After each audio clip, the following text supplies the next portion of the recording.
Olá, eu sou o Vitor Carrara da Corrida Ancestral e tô de volta para o segundo episódio do podcast Ancestral. Obrigado por vir. No episódio anterior a gente viu em que contexto surgiu a corrida industrializada, né? Alguns personagens, como ela começou a se desenrolar, e agora a gente vai entender melhor alguns desdobramentos dela e começar a entender as propostas da corrida ancestral para transcender isso, né? Então, embora o debate aqui seja no campo talvez filosófico, né, alguma discussão de alguns paradigmas, eu espero que você já possa ir tomando proveito, né, e fazer uso na sua vida prática, mas só se fizer sentido para você. Então, antes de mais nada, vamos dar uma reforçada no contexto da corrida industrializada, né?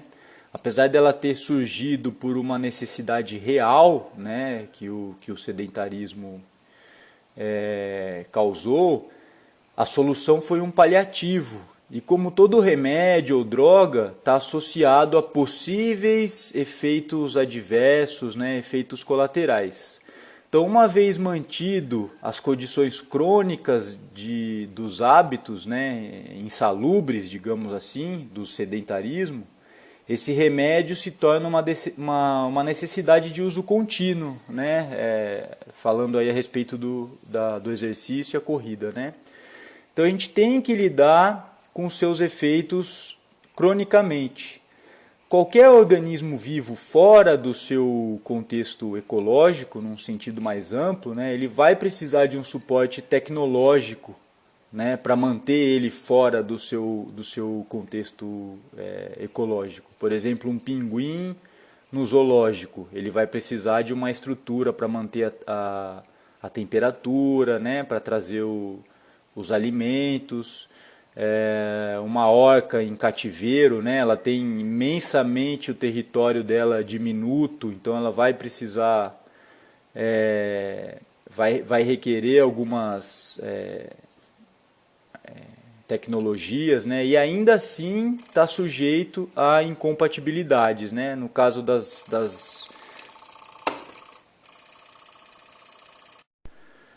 das baleias orcas é visível, né, uma incompatibilidade que surge nas que estão em cativeiro, aquele dobramento, né, da nadadeira dorsal. Um mergulhador, por exemplo, para trazer para o contexto humano, né, um mergulhador no fundo do mar ou um astronauta, né, eles estão tão fora da zona de conforto biológica, né, que é impossível ser mantido se não com todo um aparato tecnológico, né, para poder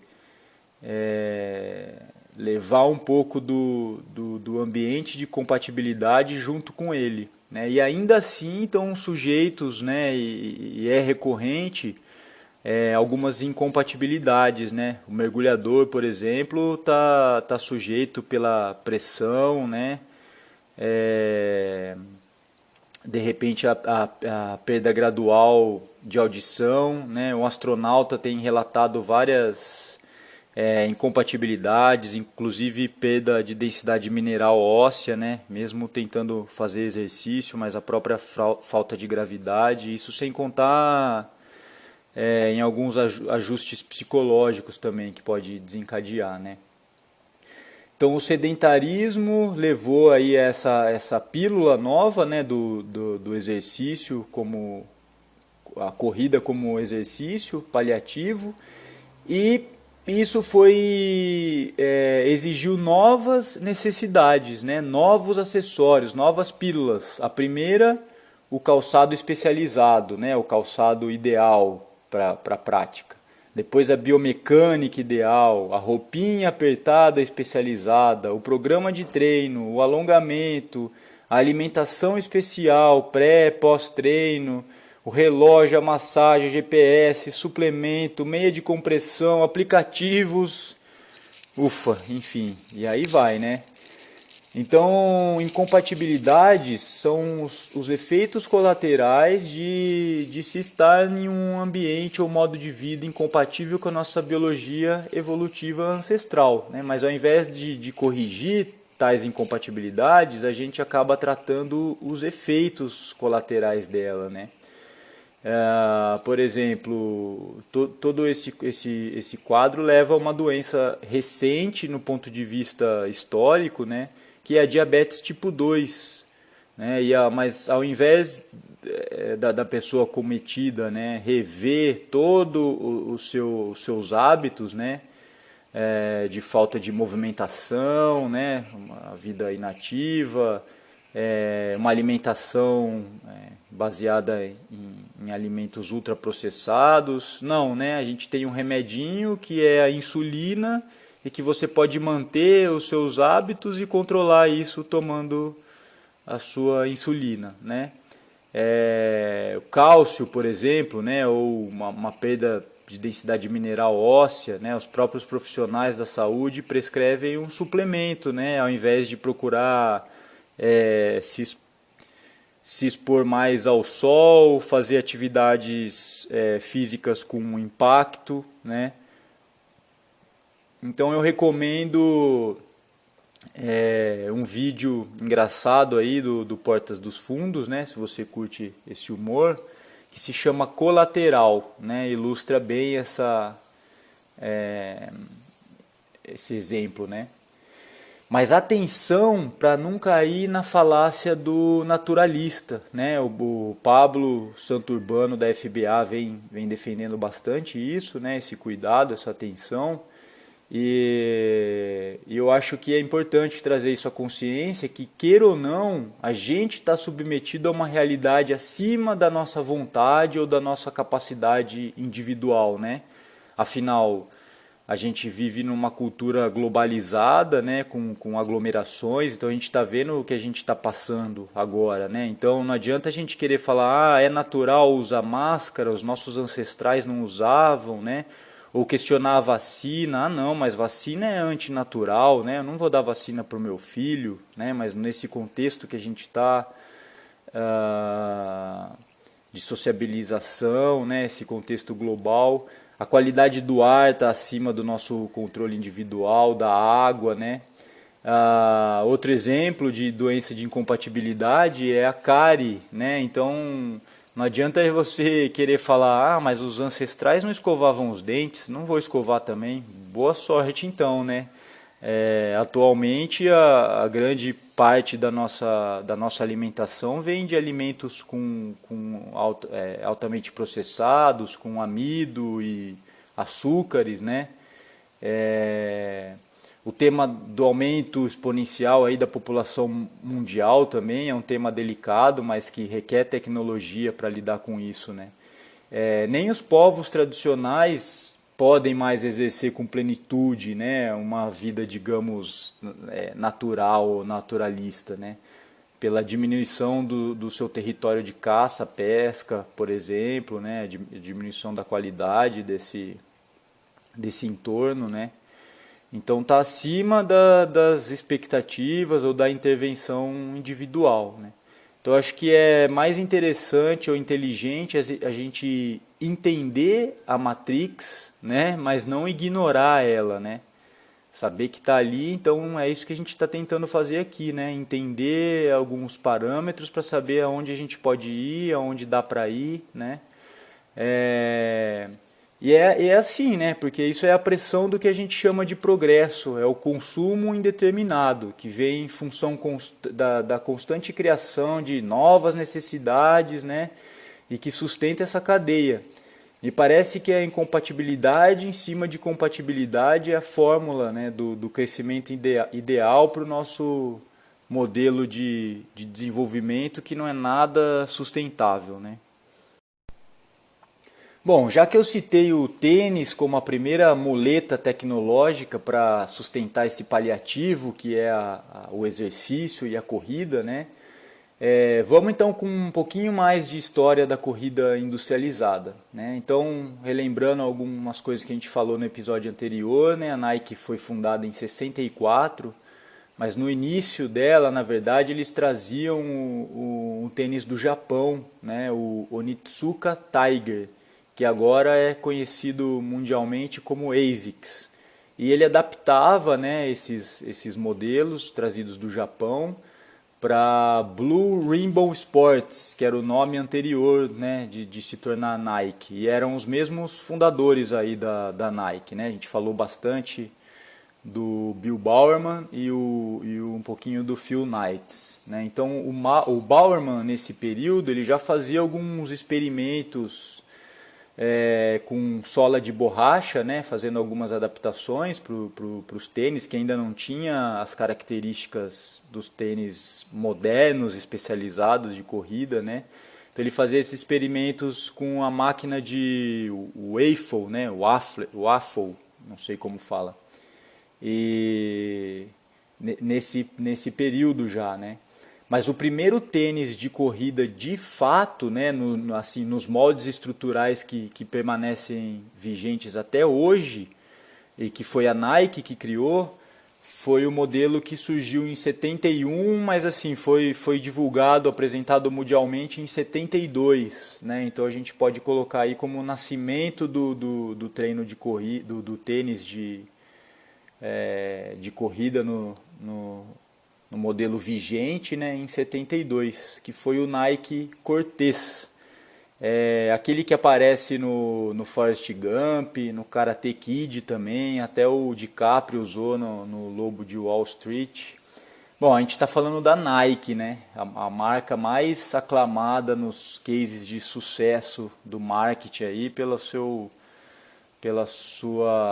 seu sucesso, né, de ser uma empresa multimilionária, enfim. Tem um marketing muito forte, sempre teve, né? E aí um pouco mais de curiosidade, né, sobre o tênis, que pode trazer uma luz aí na lógica que a gente está tentando desvendar, né? Por que Cortez, né? Por que esse primeiro tênis foi batizado de Nike Cortez? Então, lembrando que foi 71, 72, né? E os dois últimos grandes eventos esportivos antes disso, que foram os Jogos Olímpicos de 68 e a Copa do Mundo de 70, ambos foram disputados no México, né? E tiveram aí as suas finais ou as modalidades disputadas no Estádio Azteca, né? No México. E a Adidas foi a patrocinadora oficial da Copa do Mundo e batizou a bola, a chuteira, com esse nome Azteca, né? Se eu não me engano, acho que era a chuteira Azteca Gold, né? A bola também tinha um nome que homenageava os aztecas, né? São os ancestrais lá dos mexicanos. Até aquele clássico Adidas branco com 3 listras azuis, né, que é um tênis de uso mais assim casual, ele também teve também foi batizado, se eu não me engano, com um nome referente aí aos aztecas, né? E a Nike ela também queria que esse primeiro modelo fosse não só usado para treinamento de corrida, né, para o jogging ali que estava já em expansão, né?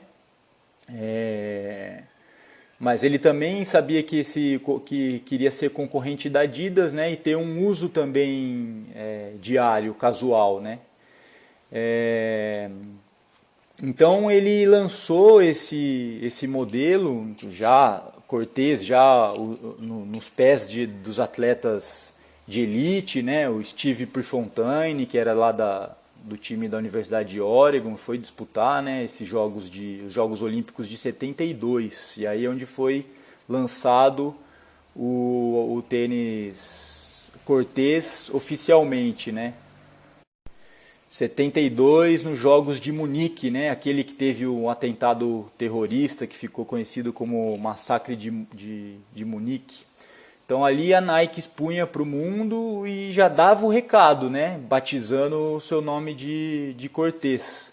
Então se você lembrou um pouquinho da história aí, já ligou os pontos, né? Hernán Cortés foi o conquistador, ou melhor, o invasor espanhol, né? Que acabou com o Império Azteca, também dizimou várias etnias indígenas, né, no processo de colonização espanhol, inclusive os famosos Haramuri, né, que no mundo da corrida aí atualmente estão bem romantizados e tal, que é mais conhecido como Tarahumara, né, mas o nome certo da etnia é Haramuri, também foram perseguidos aí pelo Cortés e seus homens, né? Então acho que a Nike estava dando o recado aí para os seus concorrentes, né? Adidas principalmente, né? Acho que a própria ASICS também tinha um modelo que homenageou o chamado Aztec, né? Então ele queria dar realmente essa visão, né, de que ia ocupar o espaço de todo mundo e que ia chegar e tomar tudo para si, né? Ficou bem claro. E qual foi o legado Cortés, né? O legado do tênis Cortés foi a definição de estruturas, né? Porque o Bill Bowerman usou todo esse background, né? Esse respaldo que ele já tinha, que a gente ficou bem claro lá no primeiro episódio, né? E ele marcou bem esse território, se apropriando aí do título de autoridade aí no assunto, né? Então essas características que ele colocou no tênis Cortez ficaram vigentes até hoje, né? Então até se você tiver um tênis aí próximo de você, pode ser qualquer marca, mas um tênis de corrida, você vai encontrar essas características, né? Primeiro, uma acomodação para o arco plantar, né? Então ele tem essa acomodação bem embaixo da sola do pé, né, para o arco longitudinal aí, meio abauloado, né, côncavo, né, que é até um pouco rígido, né, então ele impede esse funcionamento do arco plantar ou neutraliza, né. Tem outra característica do calcanhar ser duro e rígido, né, o cabedal, que é a parte da frente que acomoda os dedos, né, ele é estreito, né, um pouquinho fino, né? Não como um sapato social, obviamente, mas também não como deveria ser, né? Um pé mais natural. Então ele é estreito e rígido e levemente levantado. E ele tem uma sola com 3 camadas, né? A primeira camada é a que tem o contato com o chão. Depois ele tem uma parte intermediária, que é a parte que geralmente está envolvida com o sistema de amortecimento, né? E a outra parte que é a parte que tem o contato com o pé, né? Onde tem esse acomodamento para o arco plantar e que normalmente é acolchoado.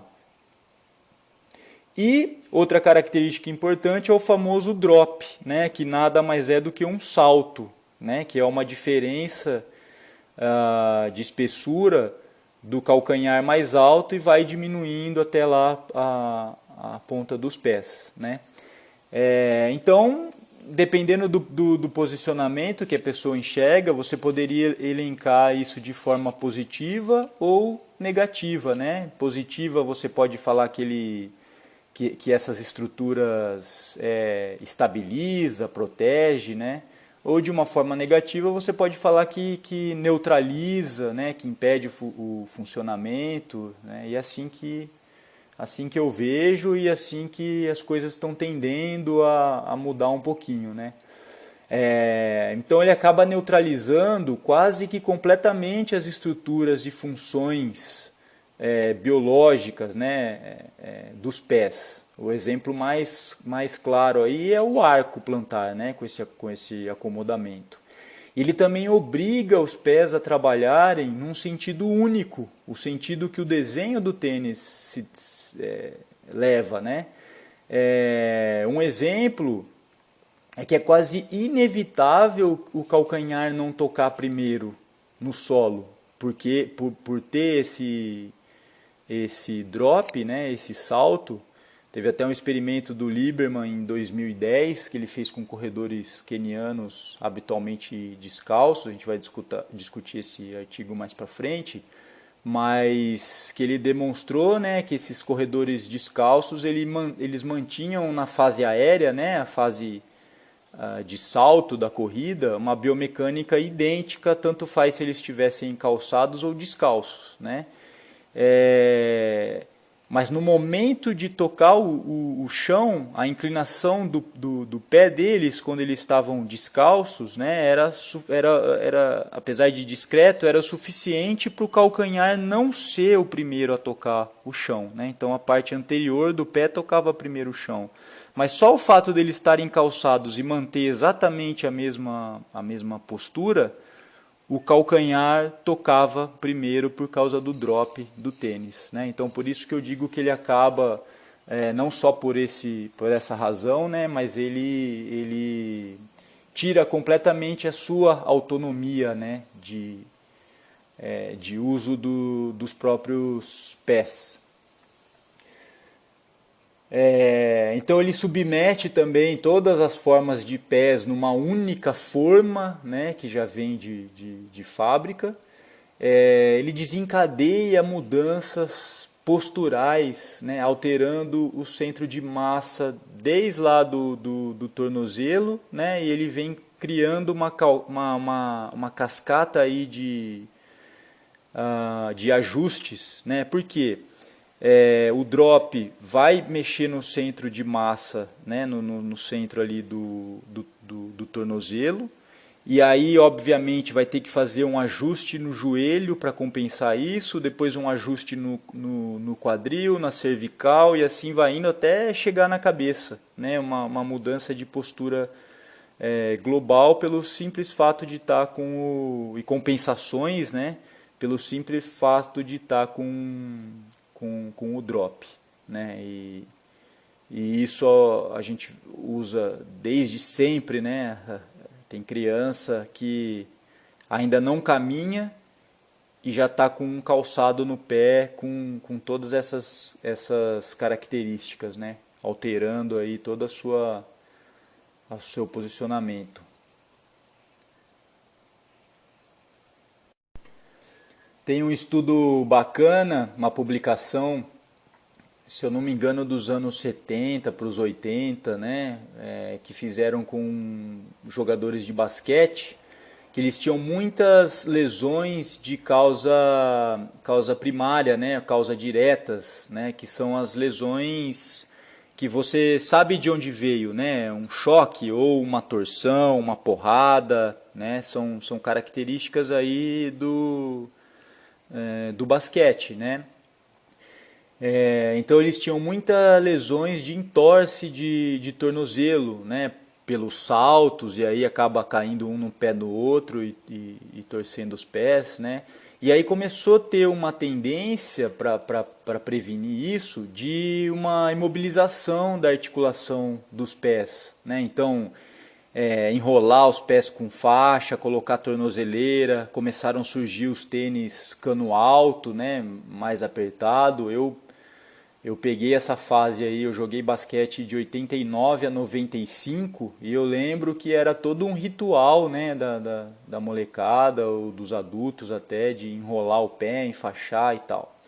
E aí o que aconteceu? Realmente caiu essa índice de entorse, né? Preveniu isso, mas começou a aumentar muito, né? Começou a explodir o aparecimento de lesões indiretas, lesões secundárias nos joelhos, né? Lesões indiretas são aquelas que você não sabe exatamente a causa, como era no caso do tornozelo que torcia, né? Com o tempo começava a aparecer dores, incômodos, né, no joelho, que são o tipo de dor, o tipo de incômodo, de lesão mais comum quando a gente fala em lesões esportivas, né, lesões crônicas. E são muito mais complicadas, né, porque ela abre portas aí para questionamentos, né, será que é a minha movimentação que está errada? Será que eu estou usando o calçado errado? Será que eu estou pisando errado? No caso da corrida, né, já entra toda essa paranoia de biomecânica. Mas nesse caso específico do basquete, é que ao imobilizar certa articulação, né, você acaba exigindo mais da próxima articulação para fazer essas compensações. Então, com o tênis de corrida, que é uma prótese que imobiliza, né, o arco plantar, imobiliza um pouco também o tornozelo, queira ou não, ele vai acabar gerando um desarranjo, né, que pode sim ou não desencadear em outras dores, aí, aparecimento de outras queixas, né. E por último aí, né, dentro desses itens que eu estou citando, a característica de absorver impacto, né, que é uma característica vendida aí pelas marcas de tênis, né, e que veio lá com esse legado Cortez, e que a gente vai desvendar um pouquinho mais sobre isso mais para frente, né. Então, olhando todas essas características aí do tênis, né, o tênis parece ser uma obra-prima da engenharia, né, não é verdade?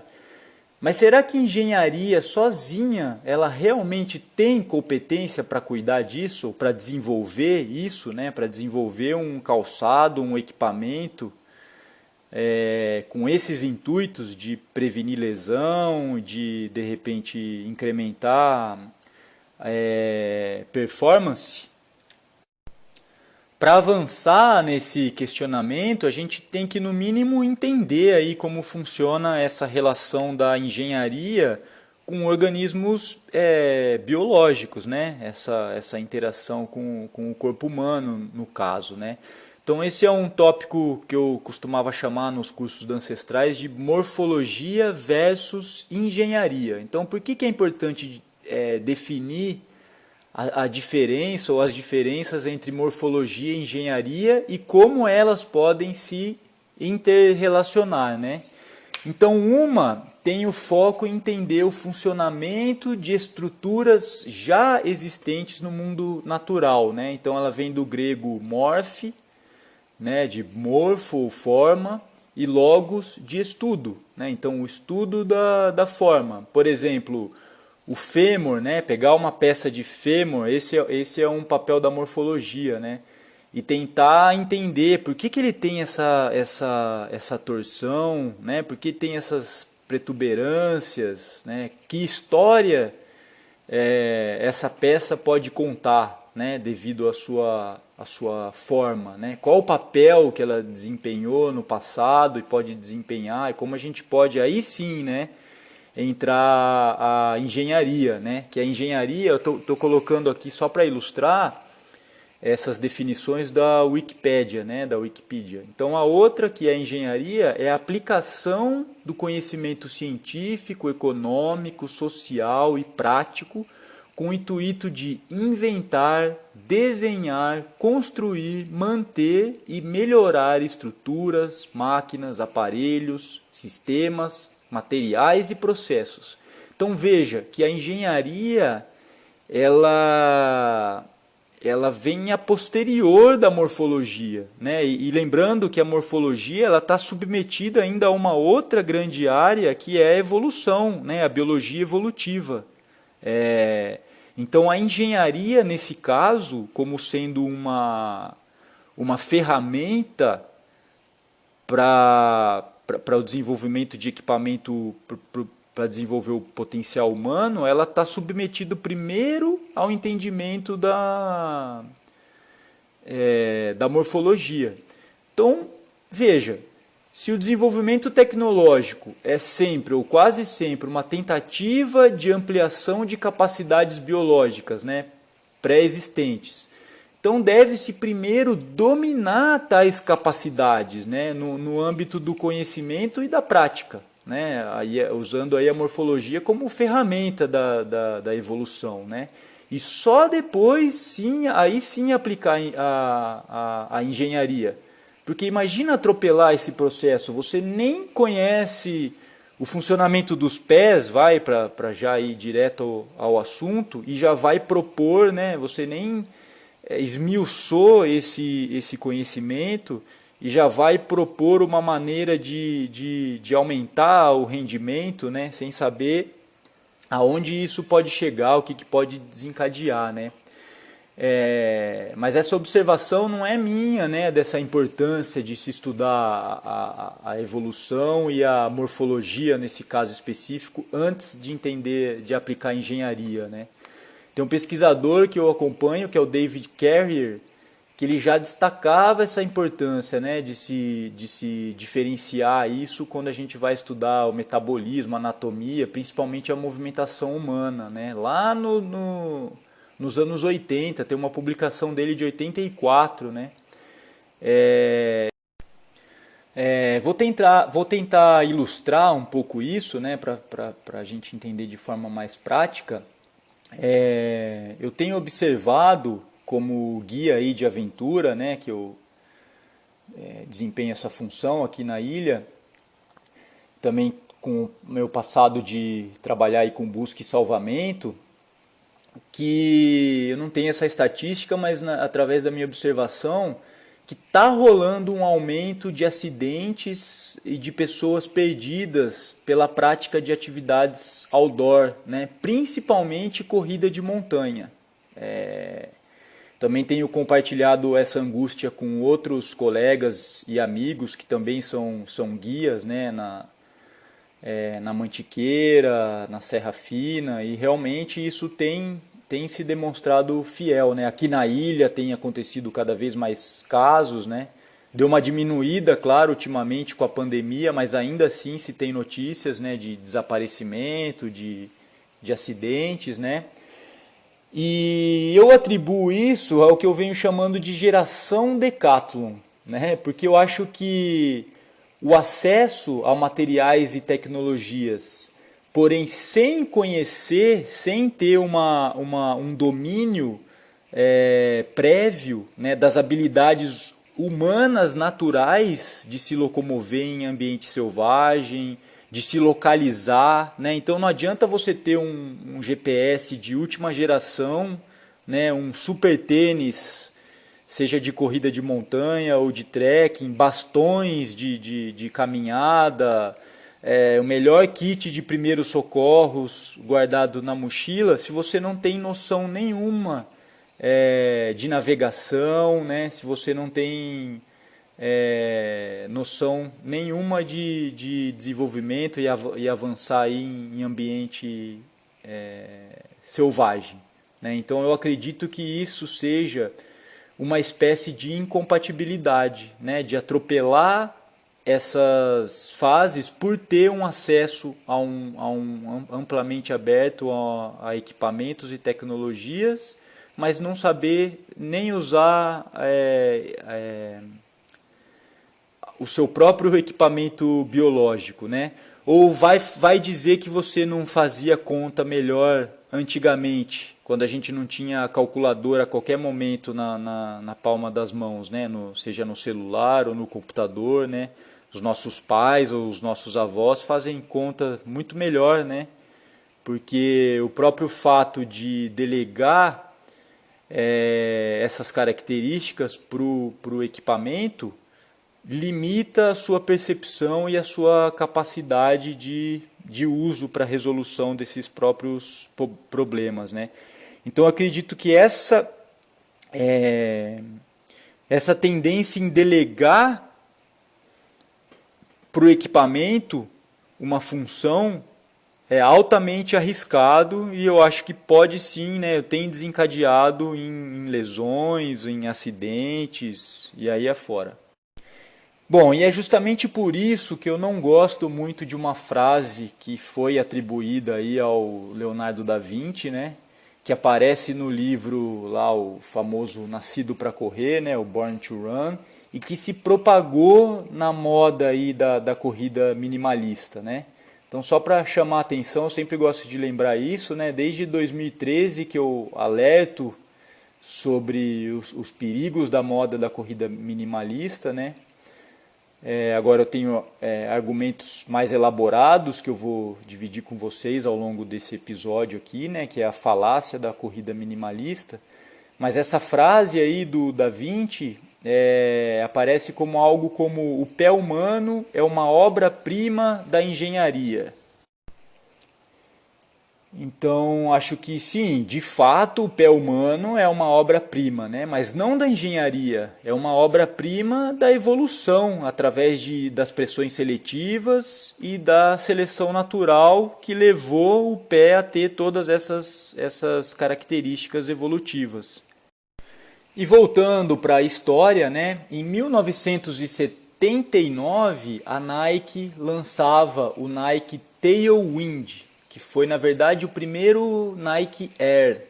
E olha só, quem desenvolveu esse tênis para a Nike, que aí em 79 já era uma empresa gigante do mercado, né, multimilionária. E aí os caras trouxeram um engenheiro, um ex-engenheiro da NASA para trabalhar na Nike e desenvolver os calçados, né? Então, qual a implicação disso? Qual a explicação e qual que é a implicação disso, né? De se trazer um engenheiro da NASA para desenvolver os tênis, né, com sistema de amortecimento e etc, né, ou usar novos materiais. E aí, para ilustrar isso, eu vou contar outro caso, né, de uma palestra de um engenheiro, né, um engenheiro de uma indústria de calçado, de uma marca famosa aí, né, e uma pessoa que relatou, uma pessoa que esteve nessa palestra, relatou isso lá para o Bruno Marcella, né, que na época trabalhava comigo nos cursos da Corrida Ancestral, e ele contava que esse engenheiro, né, o designer, ele estava apresentando todo o novo conceito dessa marca, os materiais que eles estavam utilizando para absorção de impacto, para deixar o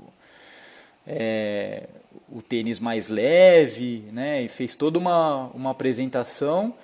E no final ele abriu para perguntas e tal, e alguém da plateia, né, teve a palavra ali, levantou a mão e perguntou sobre essa moda ou essa tendência, né? Que esse engenheiro tinha a dizer dessa tendência, dessa moda que estava rolando aí, das pessoas correrem descalças ou de sandália, com sapatos minimalistas, né? E a resposta desse engenheiro ou desse designer, né, foi a seguinte: olha, desculpa, mas eu não posso contribuir com esse tema porque eu sou um engenheiro, né? Então eu não sei muito bem do funcionamento do pé humano, então eu não vou poder contribuir aí com a sua dúvida, né? Então acho que isso ilustra bem. Se você tem dúvida que esse pensamento, digamos, tecnocêntrico, né? Como se a gente tivesse nascido envolvidos já nessa necessidade tecnológica, né? E isso fosse o nosso ponto de origem. Se você tem dúvida que esse pensamento é possível, eu sugiro um outro documentário do Netflix, né? Um que chama Abstract, Arte do Design. Se você for lá na temporada 1, no episódio 2, esse episódio vai se tratar de um cara chamado Tinker Hatfield. Esse cara é um designer, não sei se ainda é, né? Ou foi um designer da Nike, importante também. E aí conta toda a história desse cara e vocês vão ver que o cara realmente é um gênio da criação, que percebe a tendência do mercado, da moda para fazer os seus desenhos e etc. Mas você vai ver que cada inovação que ele apresentou, nenhuma tem essa bagagem, nenhuma tem esse background aí da evolução ou da morfologia, né? Então, é,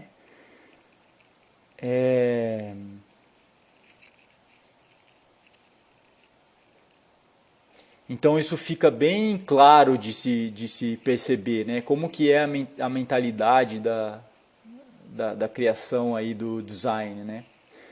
Mas atenção, pessoal, a gente não pode negar, eu não posso negar que os engenheiros, né, não se trata disso, né, que os caras não são bons no que fazem, né, falta essa integração, né. Então se chega alguém para eles e fala, olha, a gente precisa de um produto que diminua o pico de impacto no calcanhar, né, no momento do primeiro contato, e ele vai lá e vai desenvolver e teve sucesso, né? A gente não pode negar isso, né? Eu acho que talvez um dos grandes erros lá do Bill Bowerman foi interpretar a corrida como uma caminhada mais rápida. Apesar dele ter todo ali a observação dos atletas dele de elite, de performance, que não corriam com essa biomecânica, obviamente, né? Mas ele quis extrapolar isso, ele quis entender dessa forma para poder extrapolar para essa nova essa invenção aí da corrida industrializada, e ele interpretou, inclusive tem desenhos, né, explicando a biomecânica como o primeiro contato com o calcanhar, né, o primeiro contato lá na frente do centro de massa, como é a biomecânica da caminhada, né, mas na caminhada o impacto é várias vezes menor, né? O impacto da corrida pode ser de 2 até 12 vezes o seu peso corporal, né? Na caminhada já não recebe tanto esse impacto. Então, ao fazer essa transferência, entender o jogging, né, a corrida industrializada como uma caminhada mais rápida, então houve a necessidade de criação, né, de uma ferramenta que pudesse ser praticado, segundo as palavras dele, com mais segurança, que teria que ser um calçado que tivesse um amortecimento para o calcanhar, né? E aí os engenheiros vêm tendo muito sucesso em reproduzir isso, cada vez aperfeiçoando mais os materiais, cada vez tirando mais esse suposto impacto, né? Então o que falta na verdade é o que eu acho que eu poderia chamar de multidisciplinaridade, né? Falta entrar nos laboratórios de desenvolvimento um conhecimento aí da ferramenta da morfologia, mais a evolução, né? A evolução biológica que vai trazer os universais humanos, né? Ou seja, as semelhanças biológicas das populações, um pouco da antropologia, né, que vai demonstrar que as diversidades encontradas são, na maioria das vezes, mais culturais do que biológicas, né, gerados aí por hábitos. E aí sim fazer essa ponte, né, entre a engenharia e a antropologia biológica. Não sei porquê, mas essa história me fez lembrar o travesseiro da NASA, né? Do nosso grande, meu conterrâneo lá de Bauru, astronauta brasileiro, que é o nosso ministro da Ciência e Tecnologia, Marcos Pontes, né? Que usou aí o seu background da NASA, assim como fez o engenheiro Frank Rudd, né? E criou os famosos travesseiros da NASA, né? Não sei se vocês sabem, mas é uma falácia, né? Não tem nada a ver com a NASA, né? Ele usou do crédito que ele tem para usar esse nome NASA para aumentar as vendas, e na verdade essa sigla quer dizer nobre e autêntico suporte anatômico. Piada, né? Bom, retomando o nosso raciocínio, eu venho falando aí que os paliativos têm essa tendência de gerar efeitos colaterais, né? Então, claramente a gente tá tendendo para esse lado aí das lesões, né? Os efeitos colaterais da corrida industrializada, um deles seria as lesões, né? E o que será que está no inconsciente coletivo ou no senso comum sobre esse tema? Né? E eu vou além, hein? Não é no senso comum e no inconsciente coletivo dos leigos, não. Né? Muitas vezes habita também o senso comum entre profissionais, né? Ortopedistas, fisioterapeutas, treinadores, né? Profissionais de educação física e na população em geral, os praticantes da corrida e até mesmo os não praticantes, né? Então, por exemplo, eu fiz uma pesquisa para acompanhar alguns dados, né? E o que aparece normalmente nas revistas de autoajuda de corrida, né? Ou mesmo em livros aí, ou publicações considerados mais técnicos ou médicos, né? Algumas recomendações de prevenir lesão na corrida, como por exemplo, fazer alongamento antes e depois de correr, né? Então essa é uma das principais características aí que estão no inconsciente coletivo, né? Quem nunca ouviu falar isso? Ah, acho que eu me machuquei, acho que eu preciso me alongar mais. Ah, é que eu esqueci de alongar antes de correr. Ah, eu preciso alongar depois para não me machucar, né? Então isso é uma coisa muito importante de se verificar essa falácia, né? Não que não seja importante ter uma boa amplitude de movimento, mas isso não é necessariamente algo relacionado de causa e efeito de se alongar antes ou depois, né? Outra coisa, outra recomendação aí para prevenir lesão é correr em superfícies planas, controladas, né? Terminar uma longa corrida com uma caminhada para voltar à calma, esfriar o corpo, né? Usar tênis apropriados, essa também eu acho que é uma das principais, né? A primeira coisa que vem na cabeça, eu não estou usando o tênis adequado, eu preciso comprar um tênis adequado. Ninguém pensa, eu preciso estar com as minhas articulações, o meu pé preparado, né? Eu preciso fortalecer meus ossos, minhas articulações, eu preciso me movimentar mais. Não, ninguém pensa isso, né? Quando vai começar uma prática esportiva. Pensa que eu preciso ir lá e comprar o tênis adequado para o meu tipo de pisada, né?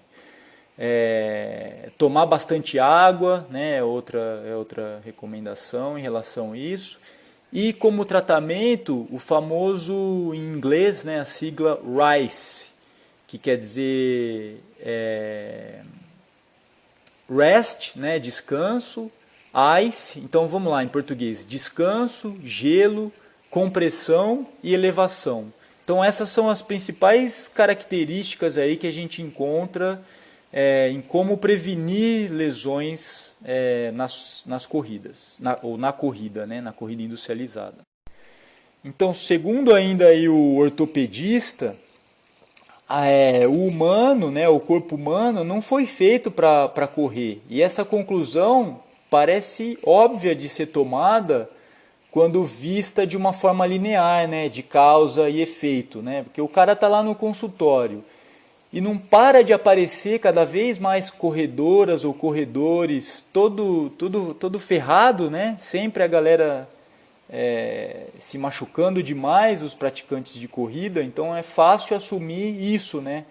Aconteceu comigo essa descrição clássica lá em 2005, quando eu fiz meu primeiro Ironman. Eu já tinha 10 anos de triatlo quando eu fui em 2005 fazer meu primeiro Iron, né? E depois disso, pelo processo do treinamento, a prova em si, apareceu uma dor no meu joelho, né? E aí eu não conseguia retomar os treinos aí depois de uma fase de descanso da prova, né? E aí eu recorri na época, com 25 anos, né? Recorri a um ortopedista e foi a primeira pergunta que ele fez foi essa, né? Se eu estava usando o tênis adequado.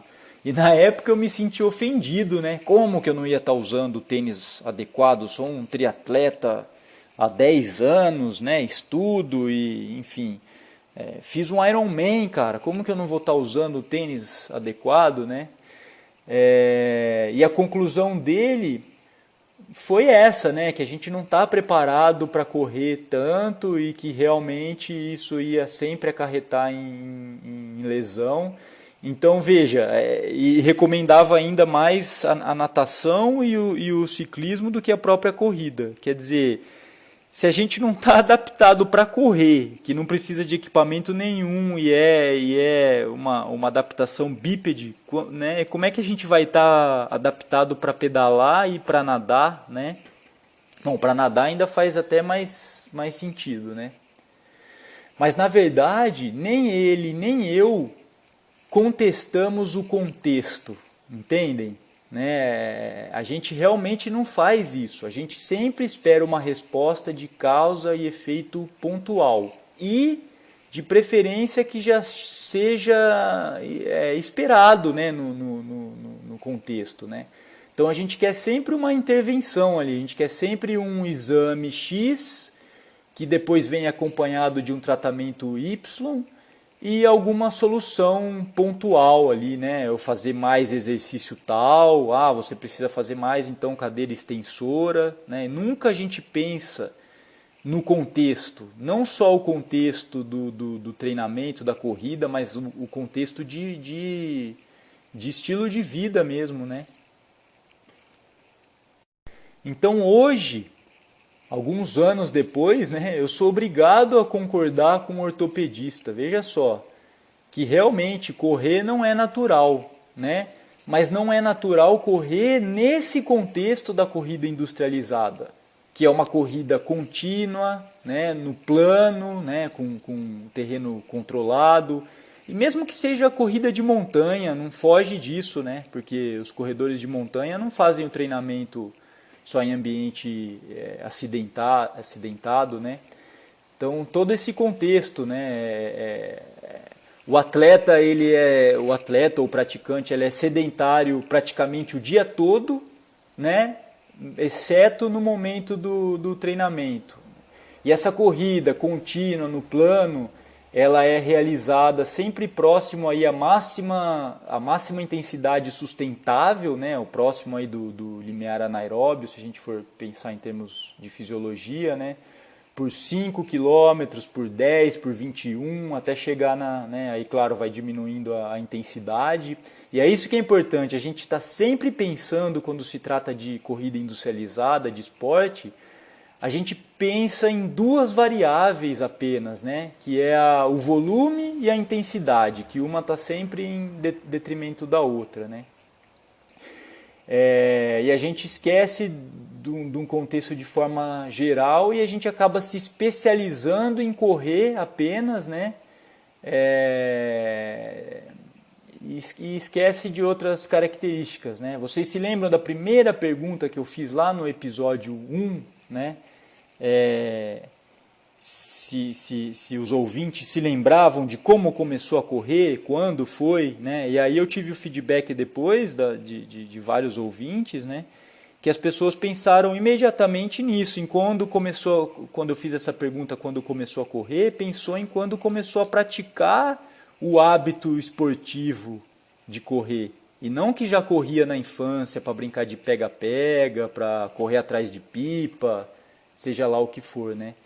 E também eu fiz esse questionamento, né? Você usa o seu corpo, seja correndo ou seja caminhando, né, como um objeto aí de deslocamento? E vamos agora para 1980, o ano do meu nascimento. Então a corrida industrializada, ela já tinha aí 15 anos de desenvolvimento, né, desde da sua criação, da sua invenção, né? E o Nike Cortez, ou seja, o tênis apropriado para a prática da corrida, né, que surgiu lá em 72, já tinha aí 8 anos de desenvolvimento, já era hegemônico aí entre os praticantes, né?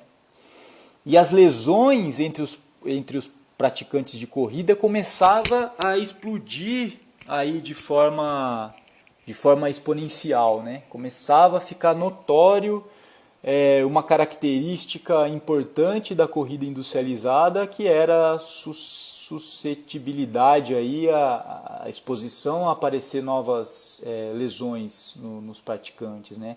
E aí começou a surgir tudo quanto é tipo de hipótese aí de causa e efeito, né? Inclusive essa, né, de que os humanos não eram corredores naturais, né? Ignorando completamente o resto do mundo, né, as outras etnias, né, um processo etnocêntrico absurdo, né, de não enxergar outros contextos, né, não conseguir olhar para o passado e ver que as pessoas sempre correram, né? Então esse contexto sempre foi ignorado. E aí nesse contexto aí de 1980 foi publicado um manual que se tornou a Bíblia, né, a Bíblia dos ortopedistas, né? Em termos de tratamento para lesões da corrida, porque já começava a aumentar nos consultórios médicos, não só dos Estados Unidos, né, nos consultórios de ortopedia, mas no mundo todo, né, porque a corrida já tinha se tornado onipresente aí nesse momento, né. E aí surge o The Runner's Repair Manual, com os autores Dr. Murray Weissenfeld e Barbara Burr, né? Então uma tradução literal aí minha, né? É o manual de reparo, né? Ou de conserto dos corredores. E esse livro, acreditem ou não, ele está até hoje sendo bem posicionado na Amazon, né? Ainda ele é comprado e consumido, né? Ele traz um programa completo. Claro, eu não sei se ele foi revisado, né? Provavelmente sim, mas as primeiras edições é um show de horror aí do entendimento, né? Então ele trazia um programa completo de diagnóstico e tratamento para o pé, para a perna, para as costas, né? Problemas aí oriundos da corrida, já que ele foi desenvolvido especificamente para corredores. Então grande parte desse senso comum que eu citei aí anteriormente, né, dessas como prevenir lesão e das suas formas de tratamento, aquele RICE, né, que é o descanso, o gelo, compressão e elevação, vieram desse manual e aí tá até hoje dentro aí das práticas, inclusive de profissionais, né? Então, só para vocês terem uma ideia do que traz de base esse livro de evolução, né, do entendimento da morfologia, da evolução biológica, eu vou ler um trecho aqui desse livro, né, entre aspas. Então, os pés humanos não foram projetados para caminhar, muito menos para correr longas distâncias. O pé moderno evoluiu das nadadeiras de algum peixe antigo e era voltado para trás. Então, os pés humanos não se adaptaram para o contato com o chão. Incrível, né? Então, eu imaginei uma figura aí, uma mistura de curupira com uma sereia, né? Uma nadadeira voltada para trás e os pés humanos não se adaptaram para o contato com o chão. Imagina, tem milhões de anos da evolução humana bípede e não se adaptou para o contato com o chão, né? Então é óbvio que aí por isso que você precisa de tênis, por isso inclusive a capa desse livro é um desenho de um pé sendo enfaixado, né? Sendo imobilizado. E o engraçado dessa história é que lá em 1980 os caras já manjava tudo, né, da lesão, já sabia como identificar, diagnosticar, sugerir tratamentos, né? Mas agora as revisões sistemáticas atuais, né, expõe, né, ou abre um jogo aí falando que não, a ciência não tem o entendimento dos mecanismos de lesão aí da corrida, né? Então, só para citar aqui uma revisão sistemática, né, publicado na Sports Medicine. Medicine é de 2014, mas está bem atualizado, não teve mudanças, né? Teve a participação aí da Irene Davis, que é uma pesquisadora que está em quase todas as publicações associadas aí à lesão à corrida, à biomecânica. Ela também já traz essa visão mais evolutiva, né? Ela está sempre pesquisando com Daniel Lieberman da Harvard, vamos falar mais dele mais para frente, né? E o legal é que esse artigo também tem um grupo de brasileiros, né? Se eu não me engano, da USP, né? E o que esse artigo traz? Ele fez uma revisão sistemática, ou seja, pegou os melhores artigos de revisão que tinha sobre esse assunto, né? Lesões oriundas aí, ou as lesões acometidas na corrida. E o título já traduzindo, tá? Quais são os principais fatores de risco para lesões relacionadas à corrida? E agora eu faço um parênteses aqui que eu espero que um dia a gente vai encontrar, e eu acredito que um tipo de artigo desse vai vir no título dele assim, ó. Quais são os principais fatores de risco para lesões relacionadas à corrida industrializada, né? Talvez não seja exatamente essa palavra industrializada, mas vai precisar caracterizar que está falando de um tipo de prática cultural específica que é a corrida, né? Senão fica muito abrangente, não dá para extrapolar para todas as manifestações aí da ação correr, né? Bom, voltando para o artigo, então, está logo no começo do artigo, né? Logo no resumo. Não está claro na literatura, né? Então, não há um consenso sobre como prevenir as lesões, né? As pesquisas apontam para a dificuldade de se estudar as lesões por ter causas multifatoriais, que aí sim pode ser, né, associadas ao treinamento, ao volume, à intensidade, distribuição das cargas, a técnica, né, que está aí relacionado à biomecânica, atividades complementares, histórico de lesão, fatores nutricionais e algo que quase nunca é considerado ou estudado, né, condições, fatores culturais e fatores sociais. Então já está claro isso na literatura, né? Não há uma conclusão ainda para os principais fatores de risco, sim uma característica complexa, porque eu citei todas essas supostas essas causas multifatoriais, e não quer dizer que uma lesão pode ter vindo de uma ou de outra dessa. Não, é a combinação de todas essas e em algumas situações, né? Aí vem a individualidade do que aconteceu, né? De indivíduo para indivíduo, pode ser uma ou outra característica dessa mais exacerbada, mas é o relacionamento de todas elas, já que essas lesões, quando a gente fala de lesão, lembra que eu falei lá dos jogadores de basquete, né? Então a gente tem, quando a gente fala de lesão relacionada à corrida, a gente está falando das lesões de causas secundárias, né? Ou seja, das lesões indiretas, que não são essas que vêm direto do choque, de um entorse, de um tombo, né? São essas lesões que aparecem como uma dor no joelho, uma dor nas costas, a canelite, por exemplo. E aí abre uma infinita possibilidade da gente, será que é o meu colchão? Será que eu estou dormindo errado? Será que é meu tênis? Será que eu preciso trocar de treinador? Será que eu preciso trocar de fisioterapeuta? Né? E assim por diante.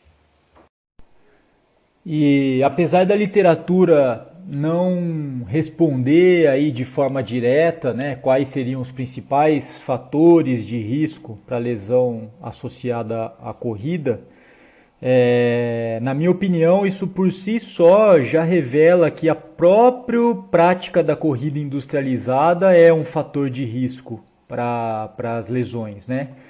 E essa revisão sistemática, que na verdade trouxe à tona dados de todas as revisões, né, da literatura, ela traz dados que abre uma possibilidade aí para a gente extrapolar um pouco as ideias, né, e discutir mais sobre isso. Por exemplo, esse próprio artigo, né,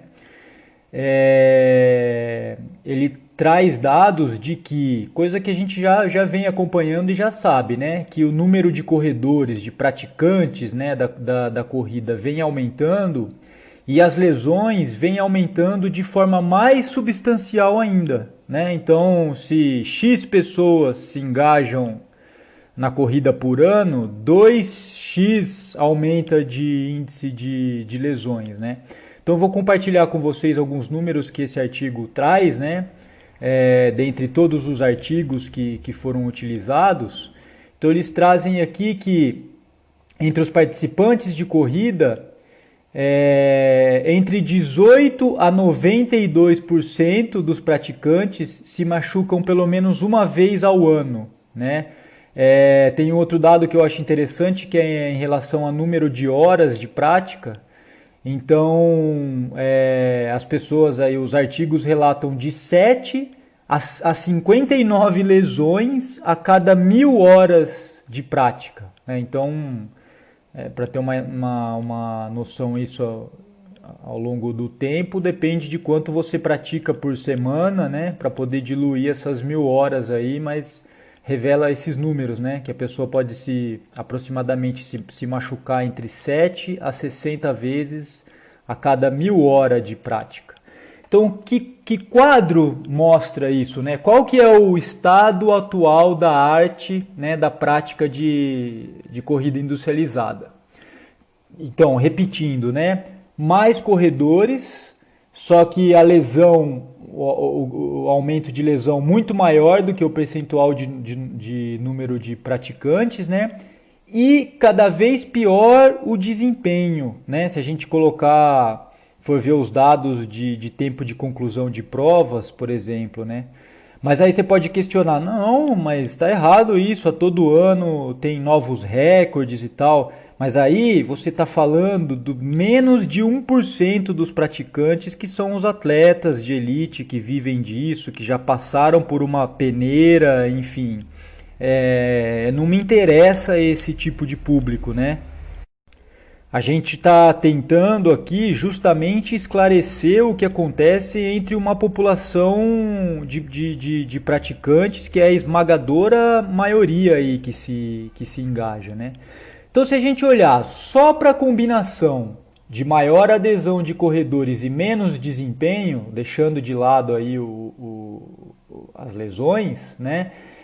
Isso pode parecer ok, né? Pode ser que a gente pode concluir que as pessoas estão aderindo a essa prática sem uma cobrança de rendimento, né? O que é legal, né? O fato da pessoa tá se mexendo, né? Isso tá tirando as pessoas do sofá é um mérito, né? Mas porém,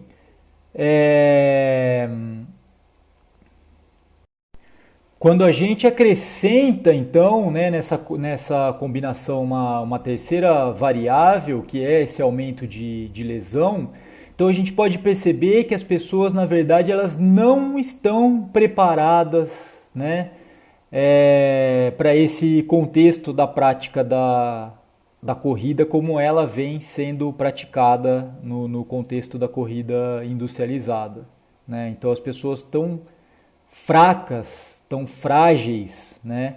Então eu não estou me opondo aos ganhos, né? Eu acho ótimo, eu observo o perfil de pessoas, claro que isso é um julgamento meu, né? Mas eu observo o perfil de pessoas que não se engajariam, não se mexeriam de forma alguma se não fosse esse apelo pelo glamour, né? O status da prática da corrida industrializada, né? Apesar desse bombardeio, né, em revistas, em TV, adesão de famosos, as selfies, o status que isso dá nas redes sociais, né, é um apelo de engajamento e, de certa forma, até certo ponto, isso pode ser positivo. Mas, por outro lado, pode ser muito frustrante, né? Como eu já falei, né? Muita gente acaba abandonando a prática por ter saído direto do sofá e ter direto ido para querer aumentar os desafios, né, de 5 para 10 quilômetros, para meia maratona e assim por diante. Né? Então esse problema é só decorrente da prática da corrida? Não, né? Ela é justamente da combinação da prática de uma corrida totalmente fora de contexto, né, do uso do corpo numa fração muito mínima, que é a prática cultural da corrida, e a manutenção de um estilo de vida muito pobre. Né? Então, uma associação, essa associação de causa e efeito ela é muito difícil. Né? A gente precisa recorrer ao sistema da complexidade para combinar os fatores. Né? Então acho que é um desafio muito maior a gente tirar as pessoas dessa manutenção de um estilo de vida, é muito mais difícil conseguir isso, né, do que simplesmente engajar a pessoa em um esporte, né, em um desafio, enfim, em uma coisa mais pontual que é a prática da corrida. Então, mais uma vez, é uma carência da aplicação da evolução para entender hábitos biológicos, semelhanças biológicas, né, o universal humano. A aplicação da antropologia para a gente entender essa diversidade cultural e agora sim do hábito. Né? Então eu acho que muita gente vai se surpreender ou se surpreenderia em saber que a gente tem muito mais semelhanças biológicas do que diferenças culturais. Né? Então, correr pode ser sim muito bom, mas desde que você se torne um humano antes, né? Se torne um humano do ponto de vista do que é a utilização, a amplitude da utilização do corpo humano como uma ferramenta de interação com o meio ambiente, mas no dia a dia, por coisas que a gente pode imaginar que sejam fúteis ou singelas, né? Mas como usar o corpo para deslocamento, né? Usar o nosso corpo como uma ferramenta de interação com o meio ambiente, não apenas delegar isso para tecnologias. Então, desse ponto é que eu chamo, né, a gente a entender como se tornar humano do ponto de vista do generalismo da nossa capacidade humana aí de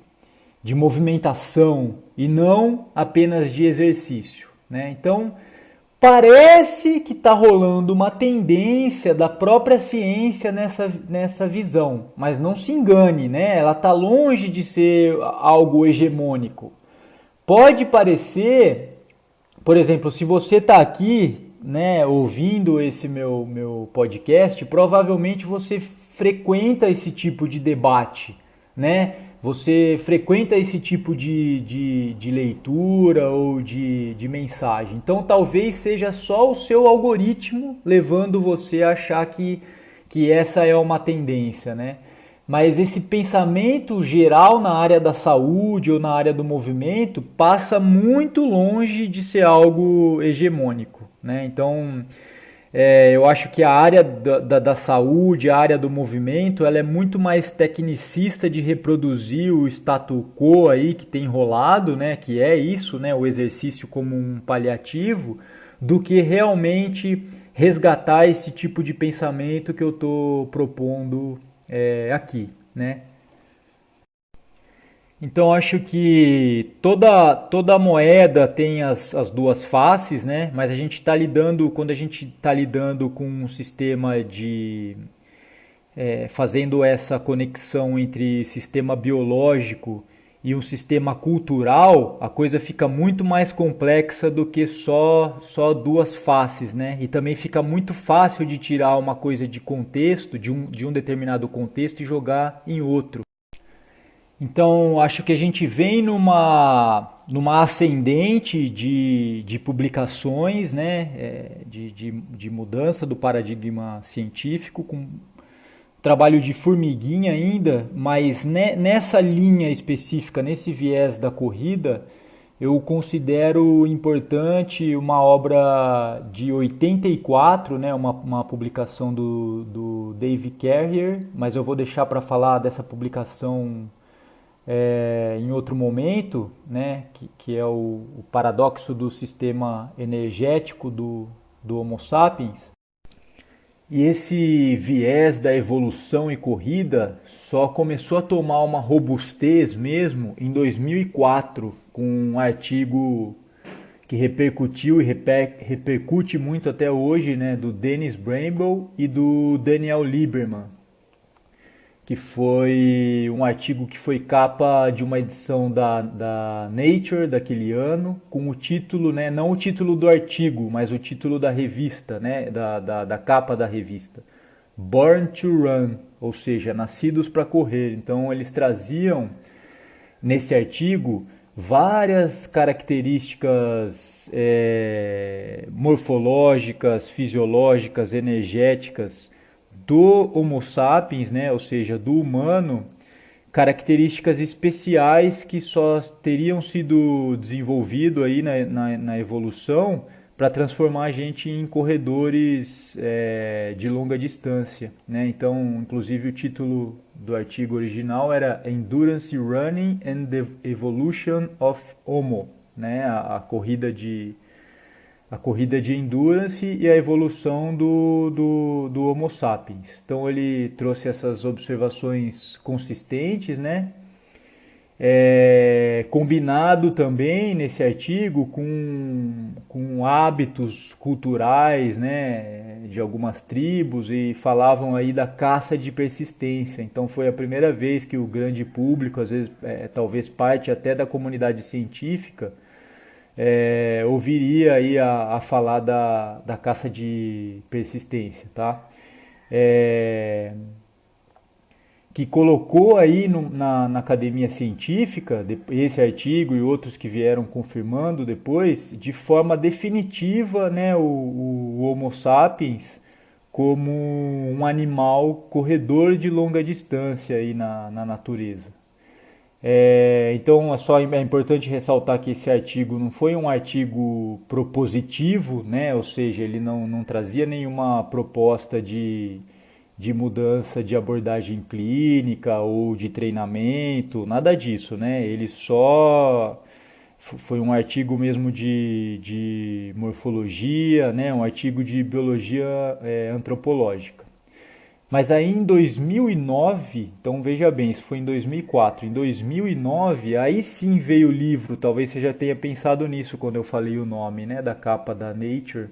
Aí em 2009 é que veio o livro Born to Run, Nascido para Correr, né, do Christopher McDougall, que não é um livro científico, né, o McDougall é um jornalista que fez uma pesquisa jornalística, né. E é importante ressaltar que esse livro de 2009, depois vocês mais para frente isso vai fazer mais sentido, mas uma coisa que ninguém presta atenção é que esse livro ele se chama, né, no original Born to Run, né, Nascido para Correr, e ele tem um subtítulo, né, que é Uma Tribo Escondida, Super Atletas e a Maior Corrida que o Mundo Nunca Viu. Né? Então esse livro sim teve uma importante influência no que foi desenvolver depois uma tendência, essa moda, né, da corrida minimalista, né, de começar a praticar a corrida com tênis minimalistas ou correr descalço, né. Eu acho que acarretou grandes problemas que a gente vai discutir já já, tá?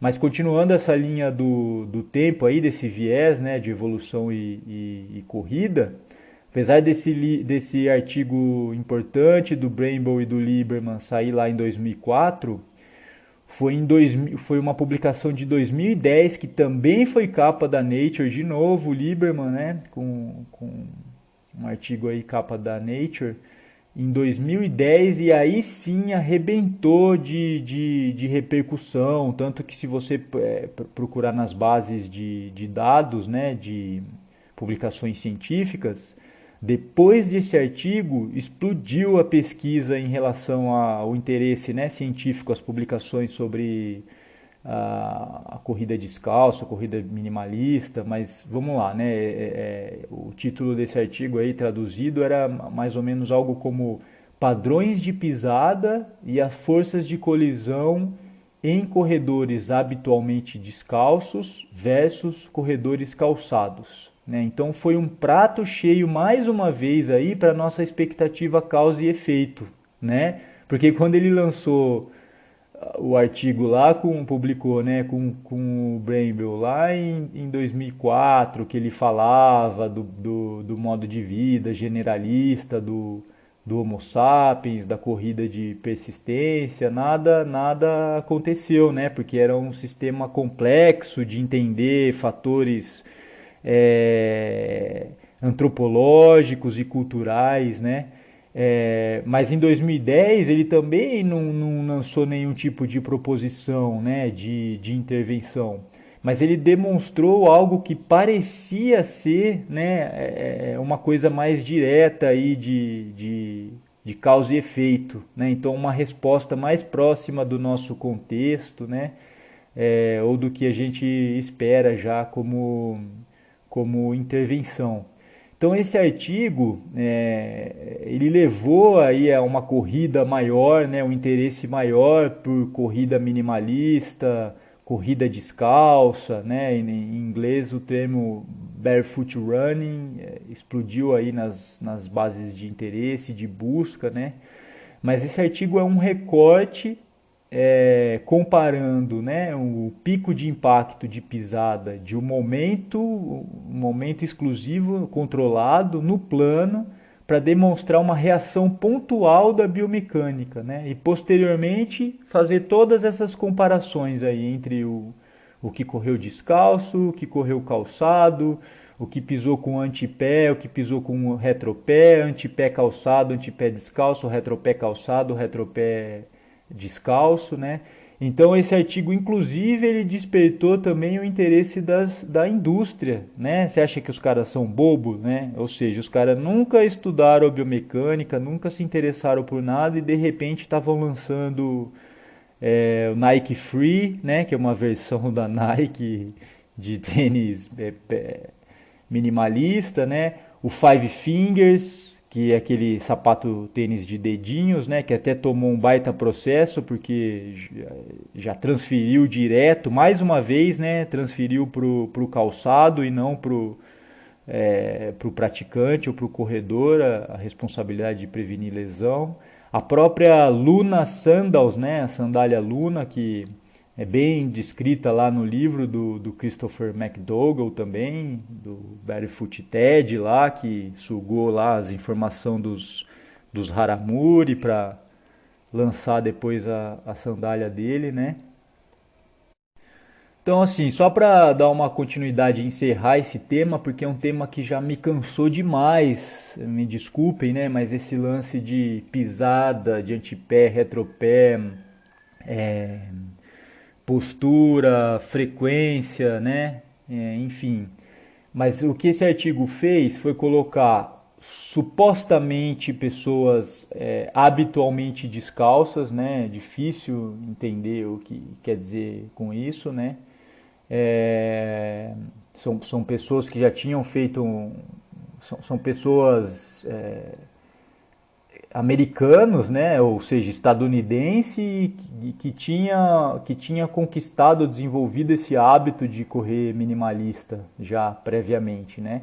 Então eles colocaram lá numa esteira com velocidade controlada, ambiente controlado e nessa esteira tinha uma plataforma que conseguia medir mais do que a magnitude do impacto, ou seja, a descarga de peso em cada passada, ele conseguia mensurar uma coisa mais importante que é o pico de impacto do primeiro contato, né? E aí começou a fazer todo tipo de comparação, né? Quando pisava de antepé ou médio pé, ou seja, a parte da frente do pé, né? O primeiro contato, não significa que o calcanhar não toca, né?